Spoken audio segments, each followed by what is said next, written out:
నమస్తే సార్. నమస్తే. సార్, ఇప్పుడు జగన్ వర్సెస్ షర్మిల అనే కాన్సెప్ట్ నడుస్తుంది గత 2-3 రోజులుగా. దీన్ని మీరు ఎలా చెప్పబోతున్నారు? అదే కొత్త డ్రామా, కుటుంబ కథా చిత్రం అంటాం కదా, కుటుంబ కథా చిత్రం నడుస్తుంది ఇప్పుడు అక్కడ. అంటే షర్మిల ఏమో రావడమే దూకుడుగా జగన్ మీదనే అటాక్ చేస్తూ, అంటే తను జగన్ వదిలిన బాణం కాదు, జగన్ మీదకి ఎక్కుపెట్టిన బాణం. ఆ ఎక్కుపెట్టింది ఎవరు అనేది ఇప్పుడు సమస్య.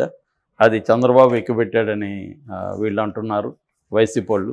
అందుకే చంద్రబాబు ఇక్కడ కాంగ్రెస్కి సపోర్ట్ చేశాడు కాబట్టి తెలంగాణలో, అక్కడ చంద్రబాబు సపోర్ట్ చేయడానికి కాంగ్రెస్ పార్టీ షర్మిలని ఉపయోగిస్తుంది అనేది వైసీపీ వాళ్ళు చెప్తున్న కథనం. అది నిజం కావచ్చు, అబద్ధం కావచ్చు. ఎందుకంటే దాన్ని నిజమని వాళ్ళు ప్రూవ్ చేసే పరిస్థితి లేదు. అబద్ధమని మనం నమ్మాలంటే దానికి కూడా బలమైన ఇదేం లేదు. ఎందుకంటే ఆయన డీకే శివకుమార్ని కలిశాడు చంద్రబాబు. ఇక్కడ కాంగ్రెస్ గెలుపుకి చంద్రబాబు ఖచ్చితంగా హెల్ప్ చేశాడు ఇండైరెక్ట్గా. ఎందుకంటే పోటీలో లేరు. ప్లస్ తెలుగుదేశం శ్రేణులు కానీ ఇక్కడున్న సీమాంధ్రులు కానీ, అంటే తెలుగుదేశాన్ని సపోర్ట్ చేసే సీమాంధ్రులంతా కూడా కాంగ్రెస్కే ఓటేయమని వాళ్ళ గ్రూపులంతా కూడా మెసేజ్లు పెట్టుకున్నారు. నాతో కూడా కొంతమంది మేము జీవితాంతం కాంగ్రెస్కి ఓటేయలేదు కానీ ఈసారి కాంగ్రెస్కి వేద్దాం అనుకుంటున్నాం అని చెప్పిన వాళ్ళు ఉన్నారు. సో ఆ రకంగా హైదరాబాద్ చుట్టుపక్కల అది పనిచేయలేదు కానీ ఖమ్మం, నల్గొండ, నిజామాబాద్, బోధన్ ఇలాంటి ఏరియాల్లో కొంతవరకు పనిచేస్తుంది. సో ఆ రకంగా ఉన్నప్పుడు కాంగ్రెస్ హెల్ప్ అడిగే అవకాశం ఉంది. నేను మీకు ఇక్కడ హెల్ప్ చేశాను కదా, మీరు నాకు అక్కడ చేయండి అని చంద్రబాబు అడగడం తప్పేం లేదు. ఇక్కడ రాజకీయాల్లో ఏంటంటే ఇప్పుడు అసలు విలువల గురించి మాట్లాడడం ఫస్ట్ వేస్ట్. రాజకీయాల్లో విలువలు అనేవి ఏం లేవు.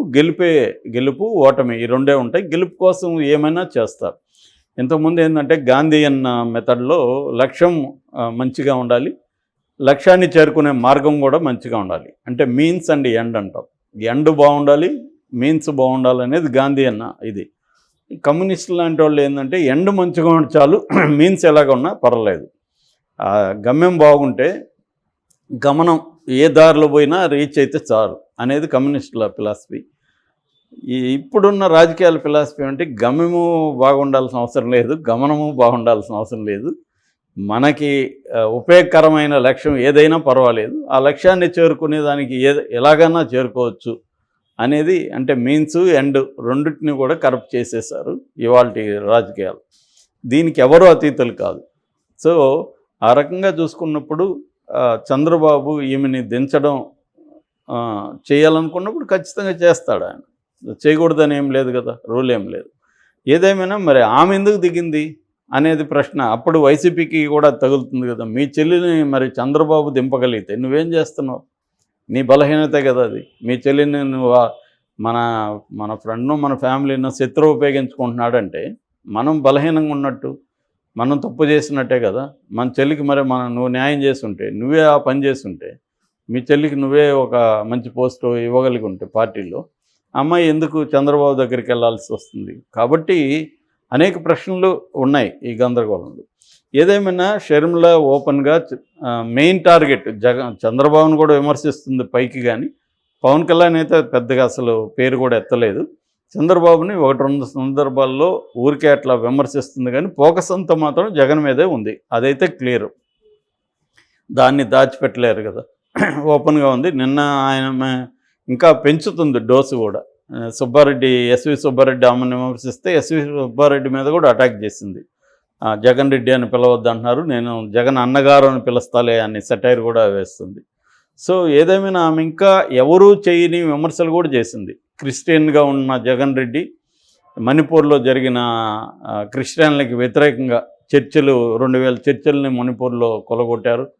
60,000 మంది క్రిస్టియన్స్ని అక్కడ నిర్వాసితం చేశారు. దాన్ని ఎందుకు ఖండించలేదు అని. దానికి వైసీపీ సమాధానం అంటే, అమ్మ నీ మొగుడు ఇక్కడ పెద్ద బ్రదర్ అనిల్ కుమార్, ఆయన ఏమైనా ఖండించాడా? ఆయన ఏమైనా వెళ్ళాడా?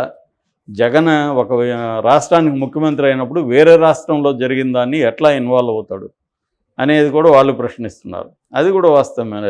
షర్మిల ఖండించలేదు, వాళ్ళ హస్బెండ్ ఆయన ఎవాంజలిస్టు, ఆయన ఖండించలేదు. మరి ఆయన క్రిస్టియన్ మిషన్లోనే ఉన్నాడు కదా, మరి ఆయన ఖండించలేదు. ఈమెకి అడిగే హక్కు ఏముంటుంది?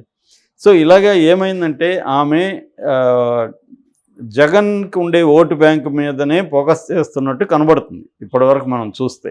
అంటే జగన్కి క్రిస్టియన్ ఓట్ బ్యాంక్ స్ట్రాంగ్గా ఉంది, దళిత ఓట్ బ్యాంక్ స్ట్రాంగ్గా ఉంది. దాని మీద ఏం ఫోకస్ చేసి ఎవరు ఇప్పటివరకు చంద్రబాబు కానీ పవన్ కళ్యాణ్ కూడా ఈ విమర్శ చేయలేదు జగన్ మీద. మణిపూర్లో నువ్వు ఎందుకు ఖండించలేదని అడగలేదు. ఎందుకంటే వాళ్ళు కూడా ఖండించలేదు. అది ఆ రాష్ట్రంలో జరుగుతుంది కాబట్టి మనకెందుకు అన్నట్టుగా వీళ్ళు ఉండిపోయారు. సో ఈ కాంటెక్స్ట్లో ఈమె జగన్ ఓటు బ్యాంక్ మీద ఫోకస్ చేస్తుంది. ఆ రకంగా జగన్ ఓటు బ్యాంక్ దెబ్బతింటే నష్టం వైసీపీకే కాబట్టి వైసీపీ వాళ్ళు ఎక్కువ రియాక్ట్ అవుతున్నారు. ఇటు తెలుగుదేశం వాళ్ళు ఈమెను ఇంకా ఫోకస్సే చేస్తున్నారు. ఈ మాట్లాడిన ప్రతి మాటని హైలైట్ చేసి మీడియా చర్చలు పెడుతున్నారు, హైలైట్ చేస్తున్నారు. క్లియర్గా ఈమె తెలుగుదేశం జనసేన కూటమికి ఉపయోగపడుతుందన్న వాతావరణం అయితే కలిగిస్తూ ఉంది ఓవరాల్గా. సో ఈ కాంటెక్స్ట్లో జగన్ ఏం మాట్లాడతాడు అనేది అందరూ అనుకున్నప్పుడు జగన్ నిన్న ఉరవకొండలో వైఎస్ఆర్ ఆసరా డబ్బులు విమెన్కి వేస్తున్న కాంటెక్స్ట్లో ఆయన మాట్లాడాడు.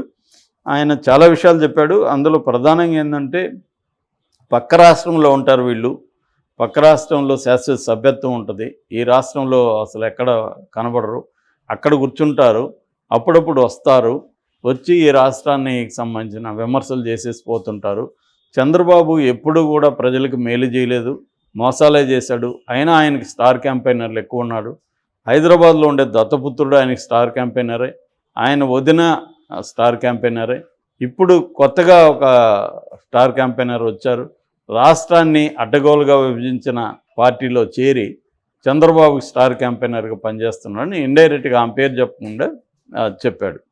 సో ఆయన చెప్పదలుచుకుంది ఏంటంటే చంద్రబాబుకి అన్ని పార్టీల్లో కూడా స్టార్ క్యాంపెయినర్లు, అందుకనే పసుపు కమలాలని కూడా అన్నాడు. అంటే బీజేపీలో కూడా చంద్రబాబు మనుషులు ఉన్నారు, ఇటు జనసేనలో ఉన్న పవన్ కళ్యాణ్ చంద్రబాబు మనిషి, ఇటు కాంగ్రెస్లో ఉన్న కొత్తగా చేరిన షర్మిల కూడా చంద్రబాబు మనిషి. ఇది essence of the Jagan's speech అన్నమాట.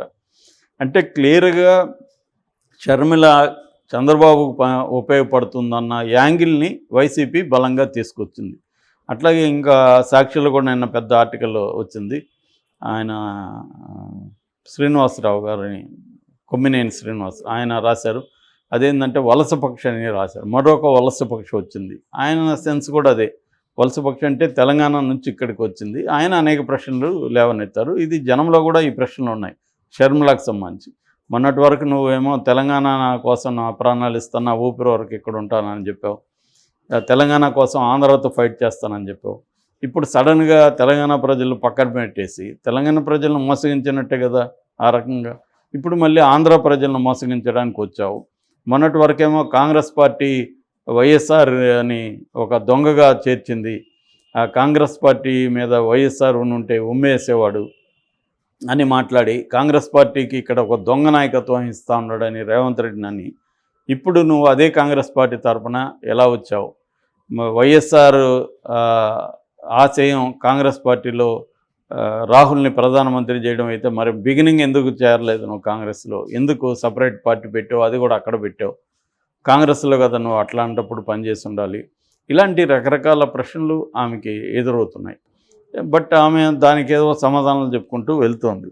ఇదంతా ఏంటంటే జనము ఎంతవరకు ఆమె ఇన్ఫ్లుయెన్స్ చేయగలదు అనేది. ఓన్లీ మీడియాలో ఇంకొక కామెడీ పీస్గా మిగిలిపోతుందా? ఆల్రెడీ అక్కడ కొన్ని కామెడీ పీసులు ఉన్నాయి, ఈమె కూడా ఇంకొక కామెడీ పీస్గా మిగిలిపోతుందా అనేది మనం చూడాలంటే ఇంకొంతకాలం పడుతుంది. ఆమెకి ఇప్పటివరకైతే పెద్దగా వలసలు అయితే వెళ్ళలేరు.